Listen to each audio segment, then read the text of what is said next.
G'day everybody out in lockdown land. Lightning Mike Angove here. I'm one of the coaches at City Kickboxing. We're making the best of our training situation, as you can probably hear, right alongside a motorway. So if you can't hear me, just listen in. I'll probably repeat my instructions once or twice. We're all struggling with the lockdown and finding ways to make our training work, particularly as a martial artist. You want to keep that thirst, keep that hunger alive. And remember when you first started, you know, the movies you watched, you found a way always to learn more and do more, and that's very much the situation that we're being in today. All we need, we're using Footwork today, is a rope, some markers. If you don't have cones, you can use gloves, spare pair of undies, whatever, tape, just to mark your way. It's just whatever you have around, be innovative. We're going to start off with our plyometric zigzag. Key things around this is keep your core above your marker, so that's really your groin, center line above the marker. You punch with the outside arm, which is the leg that you land on, and there's no double step. So let's do this at slow motion because that's all I'm capable of these days. There.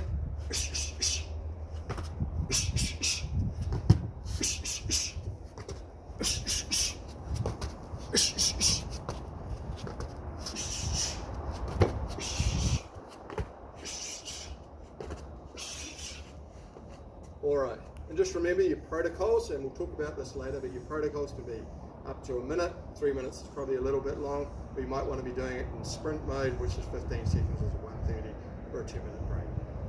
So, moving over here, we've got bobbing and weaving under the rope. Again, modify this relative to your experience.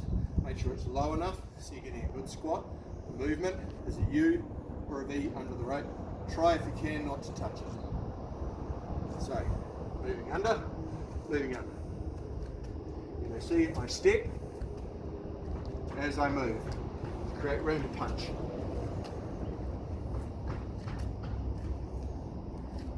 And I'll roll back. As I start to get used to the movement, I punch with a body shock on the inside.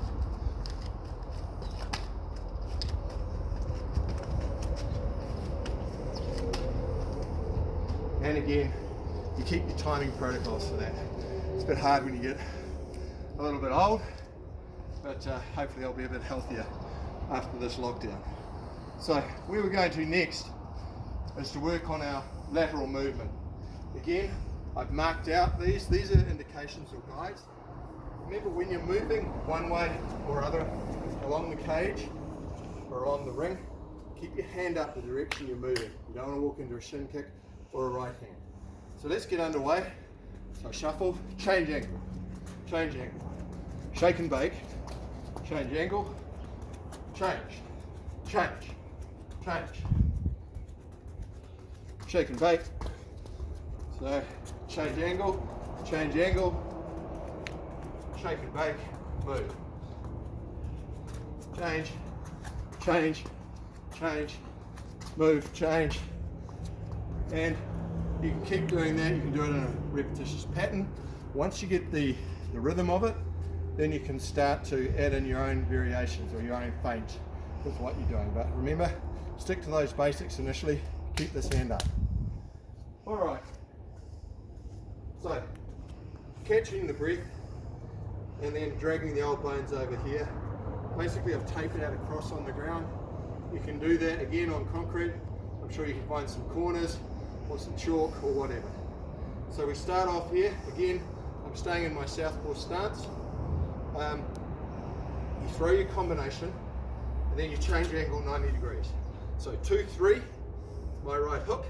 I change angle, 3-2. 1-2-3-2, change angle in the other direction, 2-3-2.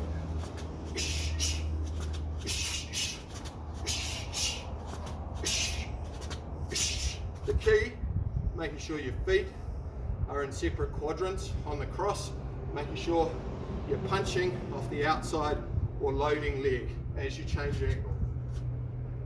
Alright, later on you can add in different things like a check hook,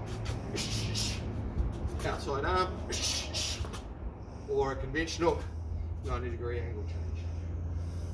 Alright, so finally, once I catch the breath, is we're going to move to a triangle drill. Now this can be a little bit complex, but just work within what whatever you're looking for. And for those of you who didn't hear because the truck went by, again, it can be a little bit complex, but just work in combinations of things that you're wanting to work on. In this case, feinting, exploding forward, and punching combinations going backwards. For me, I'm feinting, doesn't matter what hand or what leg, okay, I'm showing a feint.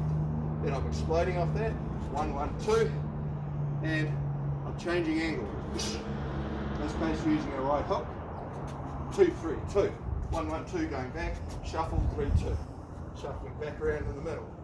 Feint, 1, 1, 2, change out, 2, 3, 2, 2, 3, 2, 1, 1, 2, shuffling around, coming back.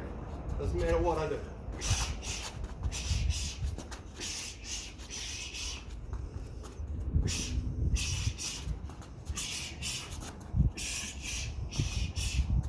Back in the middle.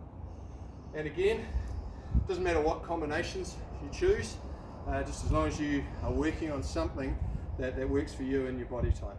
Now, just finally, in terms of your timing protocols, know what you're doing with your timing.